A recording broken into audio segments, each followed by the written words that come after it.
काजल की भी यही शिकायत थी कि बड़े सितारों ने काम करना मना कर दिया। हमें छूने के लिए औकात चाहिए, आपकी औकात उतनी बड़ी होनी चाहिए कि आप मुझे छू सको।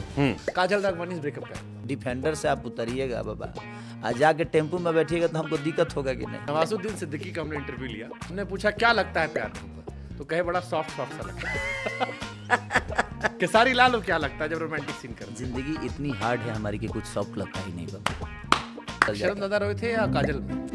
काजल की भी यही शिकायत थी कि बड़े सितारों ने काम करना मना कर दिया। अब वो अपने समकक्ष लोगों सा काम नहीं कर पा रही हैं, जो नए नए बिल्कुल लड़के आ रहे हैं, एकदम नए नए लड़के आ रहे हैं। हर बड़ा सितारा बचना चाह रहा है कि नहीं नहीं भैया नाराज हो जाएंगे। बाबा आप मंदिर के प्रसाद बन जाएंगे तो भंडारा की तरह लोग खाएंगे ही आपको। आप बड़े मंदिर में भी आप ही रहिएगा, छोटे मंदिर में भी आप ही रहिएगा, तो फिर कौन से भगवान हैं आप बता दीजिए मुझे। दिक्कत यहाँ है ना कि मुझे कहने का, खेसारी लाल के साथ आप काम किए, अगर 4 महीने आपको काम नहीं मिला तो आपको हर महीने काम करना है। तो आप अगर एक ठेला पे भी आप ही बिकोगे, तो जो आप ठेला पे बिकोगे तो आपको मॉल में आपका दाम कैसे लगेगा? तो सोचेगा ना यार ये ठेला की चीज को फिर मॉल में ला रहा है। तो कहीं ना कहीं हम अपनी वैल्यू खुद ही बढ़ा करते हैं। हमें अपनी वैल्यू को बढ़ाना चाहिए। अपने वैल्यू को बढ़ाने के लिए ना धैर्य बहुत जरूरत है, और धैर्य राम की तरह होना चाहिए।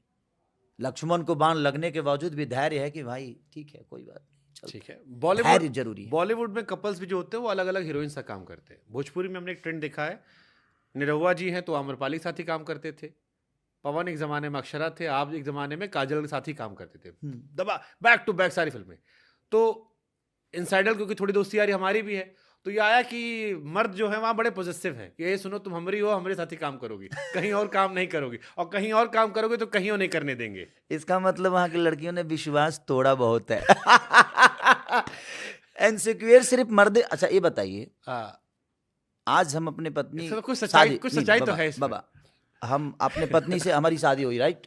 हाँ। हम बीबी वाले हैं, हाँ। बीबी बच्चे वाले आदमी हैं। जितना इनसिक्योर हम हैं, हाँ। इनसिक्योर जितना वो हैं, हाँ। उतना मैं नहीं हूं उनको लेके। हाँ। क्योंकि वो कहाँ रहती हैं? गांव में, घर में। हाँ। लेकिन अगर हमारी वाइफ इंडस्ट्री में होती, मान के चलिए कि मेरा शादी काजल से ही हो गया होता, मेरे जीवन में कोई लड़की नहीं होती या मेरी बीबी नहीं होती, अगर मेरी शादी काजल से हो गई होती, तो वो जहां काम करती इनसिक्योर हमें भी होता, हम जहां काम करते इनसिक्योर उनको भी होता है। एक ऐसा नहीं है कि लड़कों को इनसिक्योर ही है भाई। ये बताइए कि इनसिक्योर सिर्फ लड़का नहीं होते हैं, लड़कियां होती हैं। लड़कों को क्या होना है भाई? आजकल लड़कों के लोग कहते हैं ना, जैसे आप बोले ना कि भाई यहाँ भी इनको चाहिए, यहाँ भी चाहिए, वहां भी चाहिए, तो इनसिक्योर लड़के कैसे हो गए? उनको जब 10 जगह चीजें मिल ही रही है, आपसे बेहतर बेहतर चीजें उनके जीवन में आ रही है भाई। जो भी है नई हीरोइन आएगी, तुम हमारी रहो, हमारी बाकी भी हो जाए, लेकिन तुम परमानेंट वाली हो। ऐसा नहीं है बाबा, आखिर इंसान ही है ना, कोई घोड़ा है थोड़ी। अरे महाराज, हर रेस में दौड़ते रहेंगे हम, जहां भी हम बारात में भी दौड़ रहे हैं, हम रेस में भी दौड़ रहे हैं, ऐसा नहीं है। हमारा भी एक लिमिटेशन है, हमारा भी एक सम्मान है, और हमारे पास भी अपनी गरिमा है। सही बात। और हमें अपना सम्मान समझ में आता है। ये नहीं कि हम अपने सम्मान को हर जगह वैसे तांडव नीलाम कर रहे हैं। हमें छूने के लिए औकात चाहिए, आपकी औकात उतनी बड़ी होनी चाहिए कि आप मुझे छू सको। सही बात है। हम अगर आपको छूने की इजाजत दे रहे हैं तो आपके अंदर कोई बात होगी, या हम आपको प्यार करते हैं तब। ऐसे कोई किसी को कैसे छू देगा भाई? ये जमीन ऐसी है ना कि ये मॉल की जमीन है, इस पे दुकान लेने के भी समझना पड़ता है। और हम ऐसे फ्री में नीलाम नहीं कर सकते कि तुम भी दुकान ले लो, तुम भी ले लो, तुम भी ले लो। ये आपकी सोच है। फिर हमको एक शेर याद आया आपकी बात सुन के, मुख्तसर सा गुरूर भी जरूरी है जिंदगी में जीने के लिए, ज्यादा झुक कर मिलो तो दुनिया पीठ को पायदान समझ लेती। हाँ, इसीलिए उनको समझ में आता है। इनसिक्योरिटी उनको होनी चाहिए ना, क्योंकि हाँ हमेशा लोगों मर्द को। चलो सीधा पूछ लेते हैं, काजल राघवानी ब्रेकअप का है, अच्छा लोग पसंद कर रहे थे, अभी भी लोग लिखते हैं ग्रुप पे, आप भी कमेंट पढ़ते होगे, नीचे लिख के आता होगा कि साथ में अच्छे लग रहे थे, बड़ी पिक्चर है। ब्रेकअप की बात नहीं है। देखिए उनको भी लगा कि मुझे काम करना चाहिए हर जगह, क्योंकि देखिए होता क्या है ना, एक टाइम पे लगातार हम काम अच्छी अच्छी फिल्में कर रहे थे और जो हमारी जोड़ी पसंद भी आ रही थी। और नो डाउट काजल बहुत अच्छी एक्टर हैं, बहुत अच्छी पर्सनालिटी है, बहुत अच्छी डांसर है, वो बहुत अच्छा नेचर है। बट उनको लगा जी यार ऐसा हो रहा है कि, और मुझे भी लग रहा था कि सब डायरेक्टर प्रोड्यूसर बोल रहे हैं कि भैया काजल को ले ले। हम कहें कि यार देखो यार, सारी फिल्में उनके साथ होगी, तो मुझे लगता है ना कि एक टैग लग जाएगा मेरे अंदर भी यार, और लग ही चुका है, मुझे ऐसा लग रहा है। तो बाकी लोग फिर नए नए कलाकार कैसे आएंगे, फिर इंडस्ट्री बड़ा कैसे होगा। तो कुछ लोग उनके कान में भी जाकर शिकायत कर दिए कि खेसारी लाल आपको खुद ही हटा रहे हैं।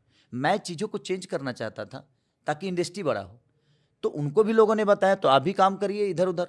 तो मैं बोला कि करिए, बट अपने लेवल को मेंटेन करके। आप जहां से जा रहे हो तो जहां जाओ वहां भी, अब यहां से आप मान के चले कि डिफेंडर से आप उतरिएगा बाबा, आज जाके टेम्पू में बैठिएगा तो हमको दिक्कत होगा कि नहीं, तो फिर हम कहेंगे कि भाई आप उसी के लायक हैं, टेम्पुए में रहिए, फिर दोबारा आप डिफेंडर में मत आइए। मेरे कहने का मतलब कि तो फिर तो आपका लेवल प्रोफेशनल ही हो क्या गया ना, पर्सनल रिश्ता के टूटा फिर, या प्रोफेशनल से ही पर्सनल जुड़ा था कि तो प्रोफेशनल है तभी पर्सनल है तो बाबा जी बताइए कि वो प्रोफेशन नहीं होता तो पर्सनल कैसे होता। हमारे पास पर्सनल कुछ है ही नहीं, पर्सनल एक ही है, बीवी और बच्चे, और बाकी हमारी जनता। बाकी जो इंडस्ट्री के लोग हैं ना, ये प्रोफेशनल ही हैं। हम इनको अपना बना लेते हैं, वो अलग विषय, वो मेरी गलती है कि हम आपको अपना बना लेते हैं। उनकी कभी ऐसी गलती नहीं हो कि वो आपको खुद अपने बना ले। सब लोग बेहतर हैं, लेकिन सब लोग का एक दायरा है, वो अपने काम करते हैं। लेकिन आप किसी को, मुझे बुरा इसलिए लग रहा है कि आप हमें दोषी बना रहे हो। भाई दोष किसी एक तरफ से होता ही नहीं है। मेरे कहने का मतलब, आप मकान कमजोर बनाओगे ना तो एक हवा भी मकान को ढा देगा। सही बात है। तो पिलर डालो ना यार। और ये क्या था, अब ता आई ना तोहर याद, सपना सपने में रह दे। नहीं ऐसे ही मैं शायर बोल दिया था। सपना पसंद थे आपको? नहीं पसंद थी? नहीं, वो तो बहुत अच्छी काम करती हैं, बहुत अच्छी डांसर हैं वो, और उन्होंने गाना किया मेरे साथ।